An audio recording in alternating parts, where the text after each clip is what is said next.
खालापूर तालुक्यात दिनांक 4 एप्रिल रोजी सायंकाळी 4 वाजण्याच्या सुमारास अचानक वातावरणात बदल झाला व ढगांच्या कडकडाट, वादळी वारे आणि विजांच्या कडकडाटांसह अवकाळी पावसाला जोरात सुरुवात झाली। बघता बघता पावसाने उग्र रूप धारण केले, त्यामुळे शहरातील व्यावसायिकांची व शेतकऱ्यांची मोठी धावपळ झाली। गेल्या आठवडाभरापासून खालापूरमध्ये तापमानामध्ये बदल झाले आहेत। कोकणात मागील काही दिवस उष्णता वाढली आहे। ढगाळ वातावरणामुळे तापमानात वाढ झाल्याने उन्हाचा पारा 40 वर चढल्याने गेल्या काही दिवसांपासून वातावरणात बदल पाहण्यास मिळाले। हवामान खात्याने राज्यातील बहुतांश भागात अवकाळी पावसाचा इशारा देखील दिला होता।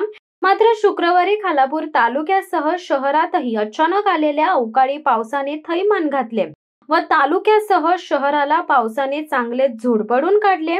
त्यामुळे शहरातील व्यावसायिकांची मोठी धावपळ झाली आहे। मुंबई पुणे राष्ट्रीय महामार्गावर अनेक ठिकाणी रस्त्याच्या कडेला पाणी साचल्याचे चित्र दिसून आले। अचानक आलेल्या अवकाळी पावसामुळे रस्त्यावर प्रवास करणाऱ्या दुचाकीस्वारांची देखील चांगलीच ताळंबळ उडाली। रेनकोट, छत्री नसल्याने पावसात भिजत प्रवास करावा लागल्याचे दिसून आले। पावसामुळे रस्त्यावर पाणी साचले असून वाहन चालकांना अनेक समस्यांना सामोरे जावे लागले।